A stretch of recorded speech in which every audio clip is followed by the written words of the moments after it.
You are listening to GreenTalk, presented by GreenRunsDeep.com. Now, here's your host. Jordan puts on his show. Jordan, tug it. As soon as that truck goes out, you know something's going to happen.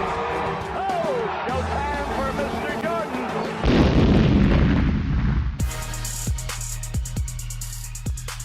What's up, Celtics fans, and welcome to this edition of Green Talk. Today we got a writer from GreenRunsDeep.com and Trent Fleming, as always. How are you, man? I'm doing all right, man. Good to have you back, Jordan. Thank you. And we also got our executive producer, Brandon Kivlin, here with us today. How are you? I'm doing well. That's good. Today we got a pretty good show for you guys today. We're going to be talking about the Cavs and Bulls series and a little bit about the Grizzlies and the Warriors and the other two series, and talk about our greatest Celtics bracket results that we started on Twitter last week, and also a little segment called Start One, Sit One. Basically, what you're doing is you're picking. I'm gonna give you a duo from a team, like say LeBron and Kyrie, and then you tell me which one you would start your franchise with, and why you wouldn't choose the other one. Gotcha. Kind of thing. Well, that sounds great. Well, let's hop right into it and talk about the Cavs and Bulls series. What are your thoughts on that so far, Trent? This is the most entertaining series to me right now because I'm not the biggest Bulls fan, and I'm not really a huge Cavs fan, but I do have an appreciation for LeBron and the fact that he's the greatest player that we've got in the league right now, and he's kind of our generation's Michael Jordan. And to me, that's something that we should appreciate and not hate on, because the guy, he's a great player. I mean, say what you want about him, he's still a great player. And watching him go out there, hit that buzzer beater after D Rose put the dagger in him with that three from like 40 feet in game two, or game three rather. It was really, really fun to watch. I was on the edge of my seat for the last 5 minutes of that game, and man, I'm so excited to see what's going to happen tonight. And hopefully we get a seventh game out of this thing, man, because I don't want it to end. So what do you think about LeBron going inside the huddle and David Blatt drawing up a play for him to take the ball out, but he's saying, "Nah, give me the ball and get out my way"? What do you think about that? I think it's pretty standard for somebody of his caliber, considering he is the star player on that team. He takes a lot of responsibility. He's an on the court coach, and when Blatt draws up a play that doesn't have him involved in it, I'd be asking questions too. So I think it was really the right move, obviously, and the fact that he hit that jumper made it all the more sweet. But they played really well during down the end of down the stretch of that game, and David Blatt almost lost it for him a couple times. I mean, there was a time where he should have called a timeout that he didn't. There was another time that he tried to call a timeout that he didn't have, and then like you were saying, Jay, he try to draw up a play without LeBron James in it. Like, if you got LeBron James, you better have him taking that shot. That's kind of like how the Seattle Seahawks ended the Super Bowl by not giving it to Marshawn Lynch. That's that's debatable, but the football, we'll talk about that later. But it is kind of the same thing. If you got the star player, put the ball in his hands, especially if he's willing to take the shot. And not every player is willing to take the shot. I was listening to an interview this morning with Chauncey Billups. Chauncey Billups was talking about how not every star player wants to take that shot at the end of the game. And the fact that LeBron does and guys like D Rose do, it really separates them from being great players to being phenomenal players when they're able to take on all that responsibility and in these two cases deliver. I think it's interesting how, I haven't really thought much of David Blatt this year, but especially after this series, you keep seeing those pictures of whoever that assistant coach is. He keeps trying to call timeouts. It really seems like LeBron and whoever that assistant coach is really the head of that team. And Tyronn Lue. Yeah. The guy that Allen Iverson stepped over in the finals. Yeah, that's just interesting to me. Derrick Rose he called bank and Paul Pierce called game. I wonder what LeBron James called on that last shot. You know what? If it was me, I'd probably bite off of Paul Pierce because that was the line of the century right there. I called game. Oh man, that dude has so much swag, man. Oh my gosh! And I love Love how me some Paul Pierce. he can just he can go in the media and say whatever he wants. He's got that kind of rapport, and he's not afraid to call out guys, and I think that's another difference between being just your average great player and being that next step above. And Paul Pierce has shown us over the course of his 14 15 years in the league that he's that upper echelon kind of guy. He's very subdued with it. He doesn't really he's not going to go out there, especially now, and score 35 points a game, but when it comes down to it, Paul Pierce is going to sink that big shot, and he's shown that time in and time out. And that's what I love about him. That's the truth. Yeah, man, exactly. That's the truth. The Wizards would be kind of stupid to not let him have the ball in the final seconds of the game. Seriously, especially without John Wall on the floor. That's also a really interesting series because the injury to John Wall has really changed how the Wizards run their offense. And, it hasn't necessarily stopped them from being effective, which is really impressive when you think about what a fixture John Wall is in that team. It really speaks to a lot of the character and probably to a lot of Paul Pierce and his leadership in that locker room. Yeah, Paul Pierce is definitely making the difference over there for sure. That's what they brought him there for.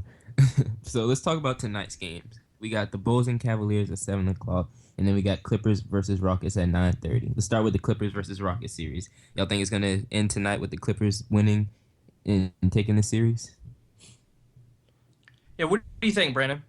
I don't think it's gonna end tonight, and I'm personally hoping it won't end tonight because I'm going out to LA and I'm hoping to catch a game down the road. Hopefully, I don't think that it's gonna end tonight. I think the Rockets are gonna win this, but I do think that the Clippers will take this one eventually. I've been really surprised by both teams in this playoffs. I didn't think that the Clippers had the bench, but Austin Rivers has really stepped up, which I didn't see that coming for sure. I think that's the biggest shocker of the series to Austin Rivers. Well, and Big Baby being a viable, rotational player in the playoffs. Like, that dude's huge. I don't know how he moves up and down the court like he does. Well, he's still real young, and he's athletic. Yeah, he's got some of the characteristics that you need to be good in the league. It's just his pedigree as far as being Doc's son hasn't really come to fruition. Like, we haven't really seen him, kind of fill those shoes yet. But his attitude has also improved, and you can tell by the way he's playing out there. A lot of guys didn't want to play with him, especially when he was in New Orleans. A lot of guys were like, I don't like this kid. I just don't like him. He's arrogant. He's this, he's that. But since he's got with Doc and Doc's got his hands on him all the time, I think it's really changed the way Austin looks at the game, and it really changes, how he sees himself as a piece to the puzzle and not the guy. And that was probably his biggest flaw. And now that he's kind of assimilating himself into a package deal instead of just trying to be the guy, it's really been effective for them. So let's go into the Bulls and Cavaliers series. Do you guys think the Bulls are? I think the Bulls are going to take it tonight. What are you guys thinking? Go ahead. I'm going Cavs. I'm going Cavs in this one because they're playing in the Q. They just came off of that huge win in Chicago, and I just think that took a lot out of the Bulls. Not having Pau Gasol is going to be a big deal. I don't know if he was cleared to play yet or not, but No, I don't think he is. It showed that it was a big deal losing Pau down low, but it really depends on how Kyrie plays. Because we know LeBron's going to go out there, and even with the ankle injury, LeBron's going to probably give you a good 35 minutes and put up some points and assists and rebounds like he always does. But if Kyrie can get himself 20 points, I don't see the Bulls pulling that one out. Yeah, I agree with you completely, and I think it's a matter of Pau Gasol. I think he made an under the radar kind of effect on that team, and he's played such a big part in their success. And in terms of looking at his replacement, that rookie, I never am able to say his name correctly. It's Mirotic or something. I don't want him. I don't want him to take the place of Gasol, who I think has been so had such a great impact on their success this year. So and I never want to bet against LeBron James, but I had the same reasoning with the Spurs, and I was wrong there. So expect some surprises, but I'm not sure that this is the matchup to expect the surprise. Mm-hmm. What do you think of Jordan? I'm gonna go with my gut and just say the Bulls are gonna win. Paul Gasol, yes, that's a big loss for them, but he is a game time decision. He may or may not play, but I think Rose and Jimmy Butler are ready to step up and take this team to victory. And plus James also has a sprained ankle, I think, or something like that. Yeah, he's got a little bit of an ankle. Yeah, that may affect his playing as well. So you never know. I'm sticking behind the Bulls for this series, but.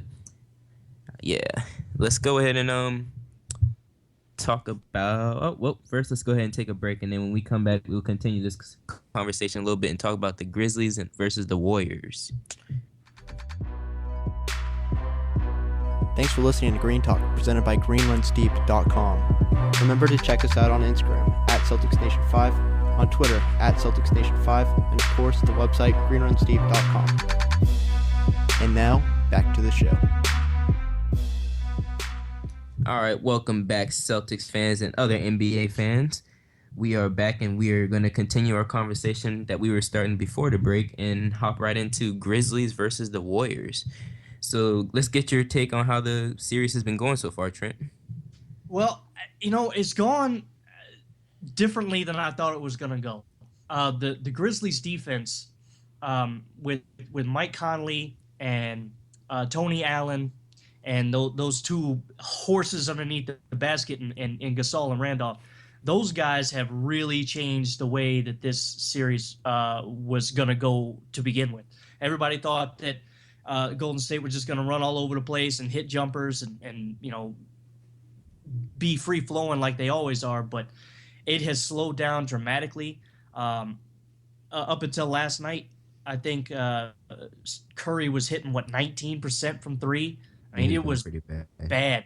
It was really bad, and the thing about it is that the Grizzlies focus so much on defense first that it completely overshadows everything else that they try to do on the court. They want to stop you, and if they get points on the other end of the floor, that's good too. But what they want to do is prevent you from scoring, and they do it better than anybody else in the league. They are the Seattle Seahawks of the NBA. They're the guys that they're not trying to score a ton of points. They're trying to beat you with defense and running, like Seattle does. Seattle breaks it down to where they run the football and they play real tough defense. And the Grizzlies are kind of the same thing. They want to grind you. They want to make sure that you feel it the next day. And I think that they've done a really good job against a primarily jump shooting team. And last night was the exception.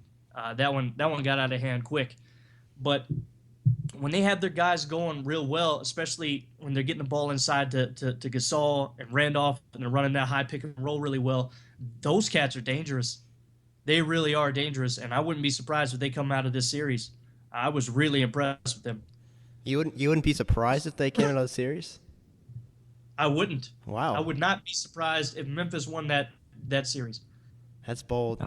I would have to agree with Trent. I wouldn't be that surprised as well. When this series first started, I thought I'm not gonna lie, I thought Golden State was gonna kind of run all over Memphis. But watching these past couple of games, how Memphis has just been kind of tearing them up on defense. Well, not last game, but the games before that, how they've been tearing them up on defense. It's kind of, I don't know, kind of having me thinking that maybe they can slow down or contain Curry enough to be able to get some W's down the line and be able to take this series and continue on. Well, and the thing about it is that playing that defense that well is sustainable because it's all about effort. You just give the effort every day, and especially when you have perimeter guys like Conley and Allen who play that real tight, defense, and they want to stop you. There's not a lot of guys in the league that pride themselves on being that kind of a guy. Tony Allen wants to get in your head. He wants to make sure that you can't score. That's his prime reason for being on the floor. He loves it. And he was one of the big reasons why in 08, 08 when the Celtics won, he played some really great lockdown defense in the finals. And not a lot of people really give him a whole lot of credit for that because he doesn't score a whole lot. Oh, well, he doesn't score you 12 points a game. Big deal. The dude's out there guarding the best player on the floor from the other team, and he's got 3 other guys around him. And when you have Jeff Green on the floor, you got 4 other guys around you that can score the basketball.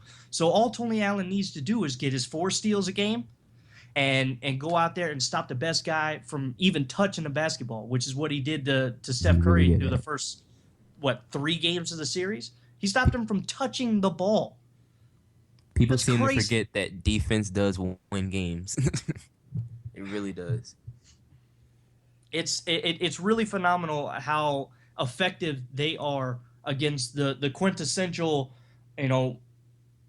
post 2010 NBA team, that jump shooting, 3-point shooting, high octane offense, and they slow it down, and they're like old school 90s bang down low type team, and it's super effective against all those shooters. Super effective.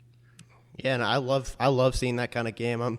I love watching big men kind of dictate the game, and that's kind of what we're seeing, as well as Tony Allen. But another huge thing is the Splash Brothers. They're not so wet anymore.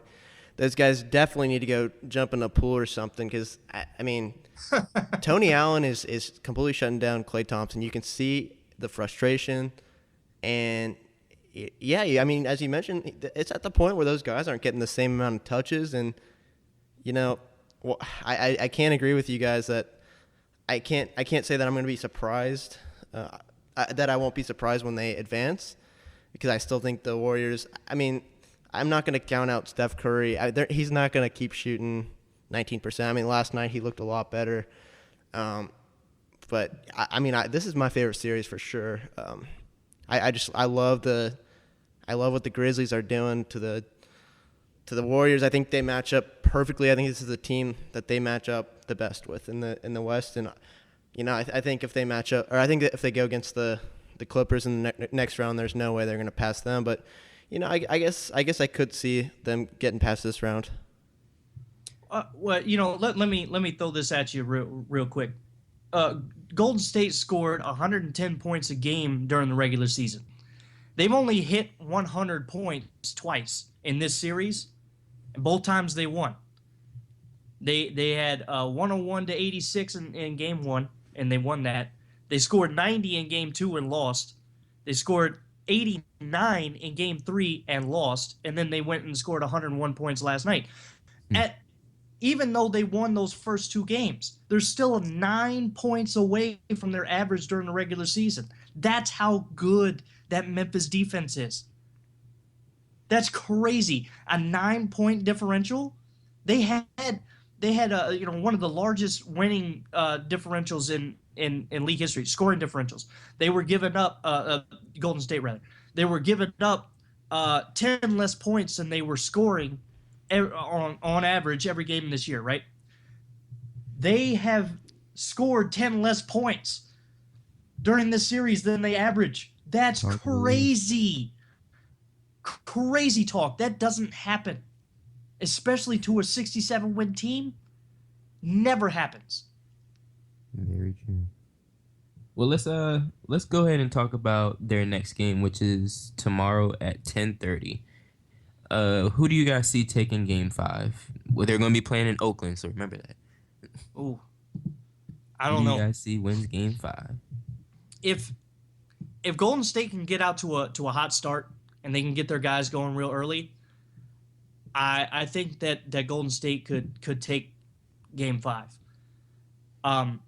If they don't, if they struggle out of the gate, and the Grizzlies are able to take even a 9 to 10 point lead early in say, well, at least in the first half. Let's put it that way. If they can take about a 9 to 10 point lead in the first half, I don't think the Warriors are going to catch them, because the Warriors are great at what they do, but when they can't do it, they very rarely have answers. When they can't get off their shots, they've got no other place to go. They don't have great post presence. They don't have a guy that can just go bang down low and get his shot. They don't have it.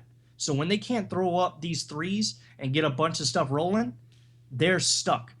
And Memphis, when they get them real early in that game and they stop them from doing what they want to do, I don't think the Warriors can come back from that. I don't think they're mentally tough enough to beat the Grizzlies when the Grizzlies have the upper hand early in the game. So you think the first quarter or so is going to dictate how the rest of the game's going to go? First half, a lot of it will be, how each team sets the tone in the first quarter. But if it continues in the second, I think it's just going to wear down the Warriors mentally. It's like, look, it's happening again. We can't get off a shot. We can't, not take a 40-foot 3-point shot because we can't get on the line anymore. When they start thinking that way, and you can see it happen on the floor because they get frustrated. You see Curry and Thompson and Draymond Green coming up walking up the court after a bad offensive possession. They're shaking their heads. They're like, I got no answers for these guys. With all due respect, I absolutely disagree. I definitely, I definitely can see the Warriors having a bad first half, but we've seen Klay Thompson. He had that 37-point quarter. And it's not rare for us to see Curry just go off. Hitting three after three after three. I absolutely disagree. Not gonna go off against the Grizzlies. Not like that. You're not gonna score 37 in a not quarter. On that You're not. defense. Yeah, exactly. It's not gonna happen. And I think that's the difference. Once the Warriors feel like they can't score, they won't. It's like it's like it's coming true. They're having this idea in their head. They're like, we can't score on this team, and it will eventually happen that way.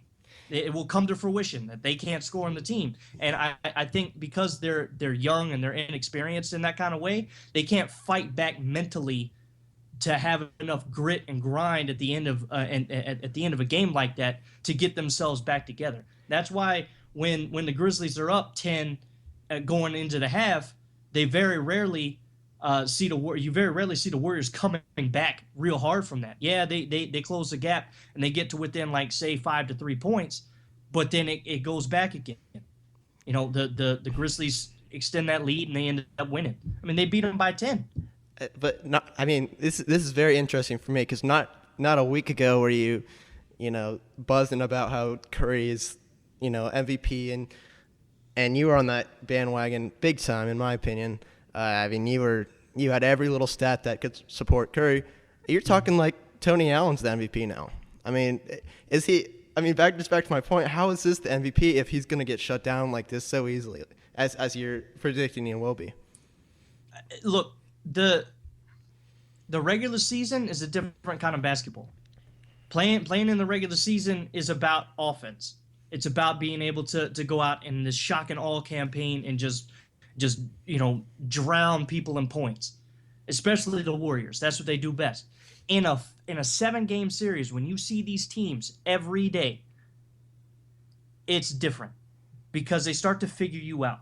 When you see a guy for 4 straight games and you start to figure out his little nuances because you're seeing him all the time. You get to see him when he's making his hesitation moves. You get to see him when he's got a certain look in his eye. And you feel a different energy there. It's not like, you're playing the Clippers one night and then 2 nights later you go into Portland for another game because it's one team and then another team. Now you're having to make adjustments from game to game against the same team. So you're able to narrow down some of the adjustments that you need to make. Even to the, hey, when he turns his head a certain way, make sure that you look out for this. It can be those little things, and I don't think the Warriors have enough in the bag to be able to combat some of the things that the Grizzlies are doing to them on defense. Now, I think they have the talent to beat the Grizzlies, and I think that if they're able to get out ahead in a lot of these games, they will win the series. But if the Grizzlies can impose their will, slow down the game, and turn it into a defensive competition, the Grizzlies are going to wipe the floor with these Warriors. Wow. Well, it seems like you're completely contradicting yourself from last week, but I definitely see your point that, I guess the MVP is a regular season deal, and I guess they can figure him out, but I'm not sure he can be an MVP if he can just be figured out that easily and shut down. I don't think a player like LeBron can just be shut down like that. Well, that was a great conversation, guys. But we have to go into a break here. But up next, we're gonna get into our greatest Celtics bracket results from last week, and then talk about this week's bracket challenge. But we'll be right back. Thanks for listening to GreenTalk, presented by GreenRunSteep.com. Remember to check us out on Instagram @CelticsNation5, on Twitter @CelticsNation5, and of course the website GreenRunSteep.com. And now, back to the show. Welcome back, Celtics fans. Good to have everybody with us. We're gonna get into the results of the bracket of the greatest Celtics of all time that we put out on Twitter. And as you can expect from a matchup like Robert Parrish and Bill Russell took that one handily. I mean, it was pretty sad. It was 51 for Russell and 14 for Robert Parrish. Really want to get some more participation there, but still, Robert Parrish got 14 votes. How do you guys feel about that? I kind of knew from the start that it was gonna kind of be a blowout with the score, with the retweets and favorites. But I don't know. I think most of the fans on Twitter are youth, and they don't really know much about Parrish. They know a lot about Russell, so they're gonna go with mainly who they know more. But I kind of knew that it was gonna be Russell from the beginning. I really got to question these fans out here. How does he get 14 votes? That's what I was thinking the whole time. I was like, how am I getting 14 of these? I mean, this is one of the best players of all time going against a solid player for the Celtics. But this shouldn't be even. I mean, that dude shouldn't have gotten 2, and the 2 should have come from his grandchildren. I don't get it. So I don't get it. Hey, look, I'm glad that Robert Parrish got some love. He played a billion years in the league. He should at least get 14 votes. I mean, he played all the way until he was 57. Something like that. I mean, the guy was like seriously from the Jurassic period when he was when he was playing in Boston. He was that old. He was just really that old, and it's amazing that a guy who was 7 feet tall was able to play that long. You don't see that ever, and probably never see it again. But he kept himself in phenomenal shape, and that's what really made him a great player. He's got 4 or 5 championships to his name. Yeah, really, really great guy. But the obvious choice there is Bill Russell. But and as a part of this bracket, we had to start somewhere, and I want to let everybody know on Twitter that this was not supposed to be the most competitive matchup in the bracket. I got to start somewhere, and I'm not going to put Paul Pierce against Bill Russell for the first round. I mean, we got to. That's just ridiculous. We got to build some suspense here. So, in saying that, we do have a decent matchup in KC Jones and JoJo White for this week. So I'm really interested to see how that one's going to turn out. But what do you guys think? I think JoJo White's going to take it this week. What do you think, Brandon? Wow. I mean, that's interesting. I'm a Casey Jones fan myself. He's a Texas boy. Yeah. 2-time NBA champion, 5-time Easter champion. And wasn't he a head coach for a little while too? Not for the Celtics, but he was a coach for the Celtics. Yeah, I mean, he's got his number retired. Does JoJo have his retired yet? Does anyone know? What was that? Does JoJo, is his number retired? I'm not exactly sure. I should know that. Number retired? Yeah. I don't think so. Well, sure. I'm pretty sure Casey's got his 25 up there. So I mean, for me, I'm looking up to the ceiling and seeing that jersey, and he's gonna get my favorite for sure. Probably, yeah. I'm betting on KC Jones, but JoJo White, he played really well for the Celtics back in the day. So we don't know. We'll see what kind of JoJo White's number was retired. It was retired, number 10, back in 1982. Well, I'll just look to the right and look at Casey's and kind of try to block that other one out. All right. Well, hey, let's transition on from there. And by the way, in order to vote, make sure you follow us at GreenTalk Pod on Twitter at Celtics Nation 5. Sorry about that. And make sure you vote. So after this, make sure you get on Twitter and find us and vote for your favorite. But let's get into the new game. It's called Start One, Sit One. Yes, I'm really happy about this. Came up with this idea today. But I'm gonna give these guys, and then I'm gonna weigh in. I'm gonna give these guys a pair of teammates. Like back in the day, say we do Larry Bird and Kevin McHale. And you have to start a franchise with one of those guys today. Who do you go with and why? And why don't you go with the other guys? So I want to start it off with a kind of an obvious choice here in LeBron James or Kyrie Irving. Kyrie Irving is 23 years old. LeBron James is 30.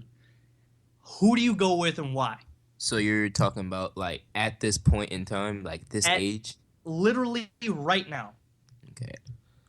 That's easy for me. I mean, I'm for sure taking LeBron.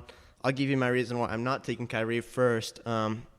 He already had a team built around him, essentially, and where did that end up? Not too well. I'll spoil the ending for you. It didn't end up too well. Any team that has LeBron on it is gonna be successful, even if he's 30. And I'll take 6 good years out of him, if I can start there, for sure.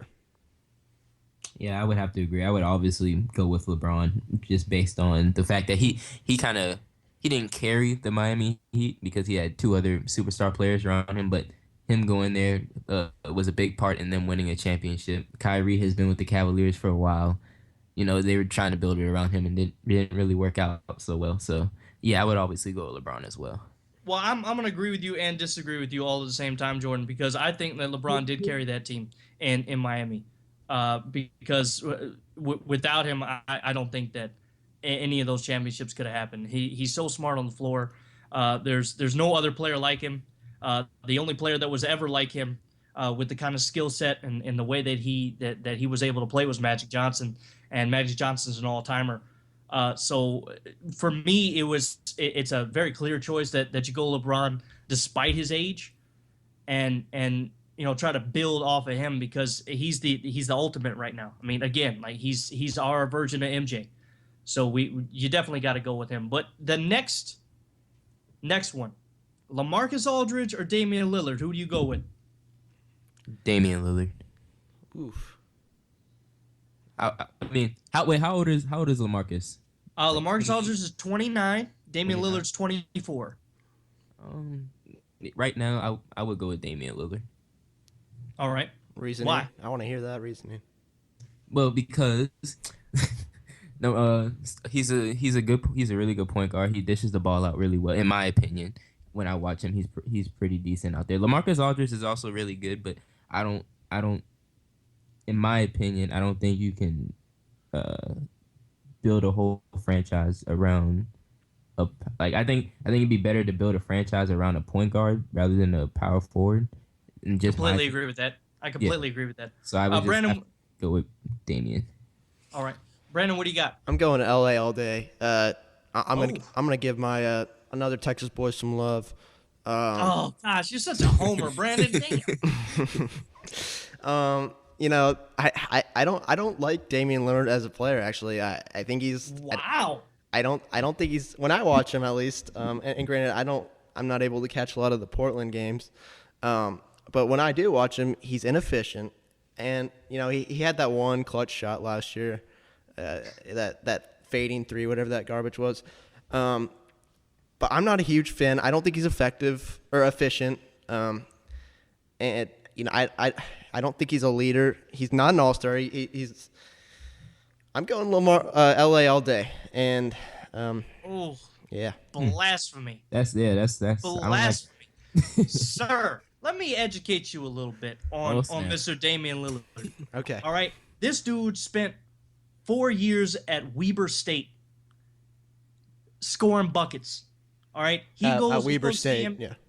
Yeah, he scored. Yeah, seriously though. And what is that, like Went to the D3, NBA? D4? Went to the NBA, won Rookie of the Year hands down. He was also in the playoffs, hit a big clutch shot in his second season in the league. Correct. Not to mention the fact that he runs an offense with Wesley Matthews, Nicholas Batum, L.A., and then whoever they got starting for center over there in Portland. Lopez. And I forgot to mention, he's also atrocious on defense. No, he is not. Get out of here. All right. There's something about the way Damian Lillard has that. He's got this look in his eye, man. He's a winner, and you can tell it. He's one of those. He's one of those guys. He's all about the win. He doesn't care how he has to do it, whether he has to shoot 12 or 28. He doesn't care. All right. He's gonna get the job done. And like going back to Jordan's point, you don't build your franchise anymore off the big guy. You build it off your point guard. Your point guard is your quarterback of the team. And for me right now, Damian Lillard's one of the most underrated point guards in the league, hands down. I think he's a winner. I think he gets better every single year. And I think he's got drive that a lot of other guys don't have. What has he ever won, though? Really? Yeah. Out of the West? Yeah, what has he won? You say he's a winner, but I mean, I think LA is more of a winner, but what has he won? I mean, I'm looking at his high school stats. I mean, no championships there. What is LA won? What, because he won in high school means he can't play in the NBA? Like what? LA. What are you talking about? LA is a solid scorer. He can stretch the floor. He's a great mediocre rebounder, defensive player at best, and he has no rim protection. There's no rim protection there. That's why they have guys like Robin Lopez down low to protect the basket. He can grab rebounds. The only thing I see Damian Lillard doing is letting guys drive right past him and score all over him and take him to town. Okay. All right, we'll just have to agree to disagree on that one because we got time constraints. Next matchup. We'll talk about that next week. Yeah, there you go. Next matchup is Chris Paul or Blake Griffin. Chris Paul's 30, Blake Griffin's 26. Who do you go with? All right, well, I'm gonna switch it up on this one and go Blake Griffin. Woo! I know I just got done saying you can't build around a power forward, but watching Blake Griffin in the playoffs has really changed my mind about him, to be honest. He's been balling while Chris Paul has been out. Matter of fact, he's taking the ball from the length of the court to score it on the other side. Like, he's good in transition. He's like a point forward in some of these games, and I really have liked how he's grown it with his game. So I'd have to choose Blake Griffin over CP3. Brandon, what you got, man? I got Chris Paul. We agree on something. Holy. Yeah. Let's note this one down. I like Chris Paul. Great shooter. He's a great leader. He's a locker room guy, and if I'm gonna build a team, around a certain guy, a big part of that is gonna be veteran presence. And this guy, he's the president of the NFL or NBA Players Association. He's a great player. He dishes the ball. He's the type of guy that makes his teammates better. Right. No, I completely agree with you. I think Chris Paul is one of the reasons why Blake Griffin is so good right now in the playoffs. That veteran leadership, that I got your back mentality that he has really rubbed off on Blake. And I think when CP3 went down, Blake knew it was his time to step it up. And And without he that did. camaraderie, yeah, without that camaraderie between him and Paul and the rest of those guys, I don't think it would have happened the way it did. So I give a lot of credit to Chris Paul for just how everybody has stepped up on that team when he went down. But next one we got is Westbrook and Durant. Russell Westbrook's 26. Kevin Durant is 26. Who do you start a team with and why? Go ahead, Brandon. I'm going Durant, and not because he's a Texas boy this time. This guy is a scorer. He's a rebounder. He's not the best defender, but this is a franchise changing player. And we looked at a team that featured Russell Westbrook all season long. And he's on the beach in Mexico right now. He's not seeing any playoff time. I don't want to build around a selfish player like Westbrook. I want to build around a scorer that can get it done on both sides of the court in Kevin Durant. And he's 6'10", and granted he's not very durable, but I mean, I'm not. Yeah. I mean, Russell Westbrook hasn't been of late either. So, Jay, what you got? I kind of agree with Brandon, but I would choose Westbrook, but I would move him to shooting guard and then have him play that. But I think I would choose Westbrook to build around him. He's a good scorer. He's a decent defender. He is pretty selfish, but I mean, with the right coaching and right pieces around him, I think he could strive as a good shooting guard and not have to be dominant of the ball at all times. When I look at Russell Westbrook, actually, you know what? Let me start over. When I look at Kevin Durant, I see a great scorer. I see a long, two-way player, but I don't see that killer instinct. When I look at Russell Westbrook, I see a guy who will do whatever it takes to win. Anything. And say what you want about how selfish he is. Kobe Bryant's one of the most selfish players in the league. He's got 5 rings. Selfish players win. Jordan has 6 rings. Selfish player. These guys could do anything they wanted to on the floor, and they chose to score the basket and dominate the basketball. Meanwhile, Russell Westbrook is getting triple doubles every night. Yeah, he's not making the playoffs, but at the same time, if it was his team, it's a different story. I think I would build my team around Russell Westbrook because of his intangibles, because of that drive, that motor, that killer instinct that he's got. He's not going to be outworked on that floor. It's not going to happen. Sometimes I think that Kevin Durant is too giving. He's too past the buck, and Westbrook is not. He wants to be that guy. Would it be too much to say? Would it be too much to say that Kevin Durant may be a little soft right now? Yes, a little bit. Yeah, no, I don't think that's too much to say. I completely agree with that. I think that he is a little soft. SOF capital T, soft. Wow. And sometimes that's not what you want. I mean, you could talk all day about his talent, but does he at the end of every game put your team in a position to win? Absolutely, Westbrook yes. does. Absolutely, I don't think yes. that Durant does. I mean, 2 years ago were him and LeBron not the 2 best players in the league? No, Anthony Davis. No, Anthony 2 years. Davis, No, LeBron 2 years James. ago. 2 years ago. Okay. Were they not the 2 And- best players in the league? And LeBron came in. He was the best player in the league after what, 5 seasons or so, 5 seasons, and then Durant came in the league, and he's going to get surpassed for the best player in the league by Anthony Davis before he even had it. It's going to go straight from LeBron James to Anthony Davis. It's going to skip Durant altogether because he hasn't taken that next step yet, and I don't have the patience for that. If I'm starting a team right now, I'm going Westbrook all day because I know that dude's gonna try. He's gonna try everything he can to win the game. Well, Westbrook's definitely giving you a head nod from Cancun right now. sipping his little sippy drink on the beach. Because he's not in the playoffs. Well, I mean, he may not be in the playoffs, but you have to look at what he's done for the team during the regular season when Kevin Durant went out. He played really, really well And how many? Go ahead, Jordan. I'm sorry. No, go ahead. I'm sorry. I'm just saying, how many times did Durant have to carry the team without Westbrook for a whole season and trying to make the playoffs in this loaded West? Never.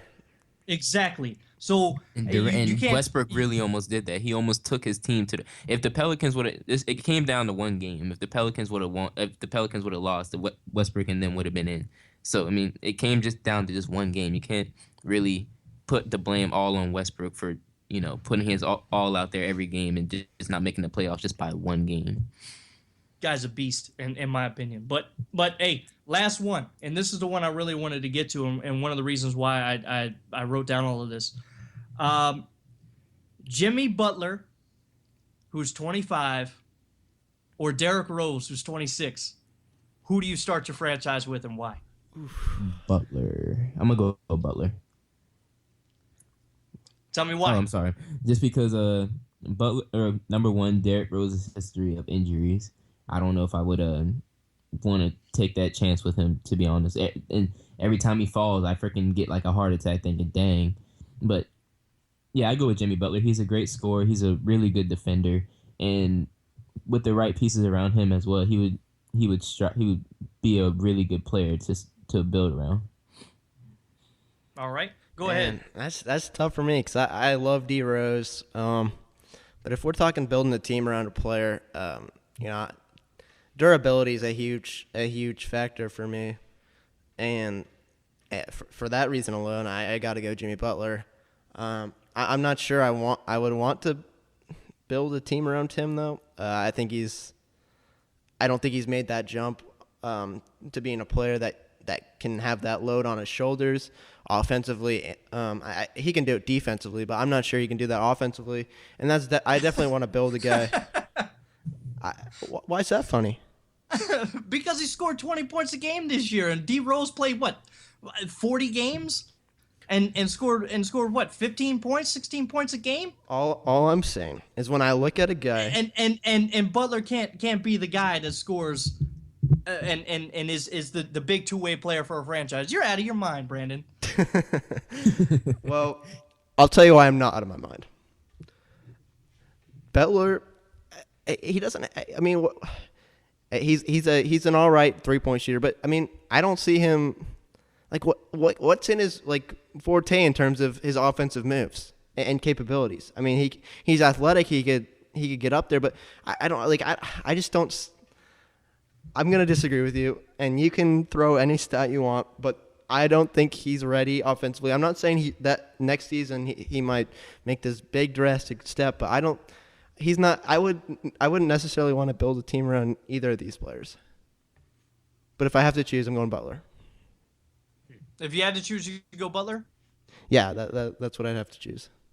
Okay, well then I don't have to get too mad at you then. But I don't want to choose him at all. I would definitely choose Jimmy Butler just based off the fact that he's more durable, and I think that he plays both sides of the floor really well. He doesn't make excuses. He doesn't try to save himself for later on in life. He's all in right now.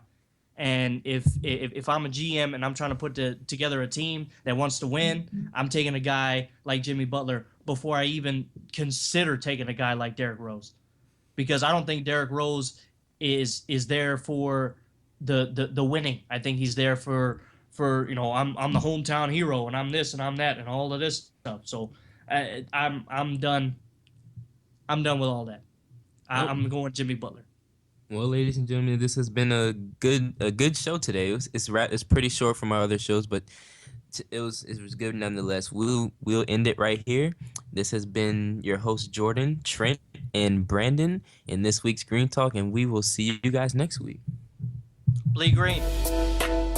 Thanks for listening to Green Talk, presented by GreenRunsDeep.com. Remember to check us out on Instagram @CelticsNation5, on Twitter @CelticsNation5, and of course the website GreenRunsDeep.com. Until next time, that's all for Green Talk. Stay tuned for the next announced podcast.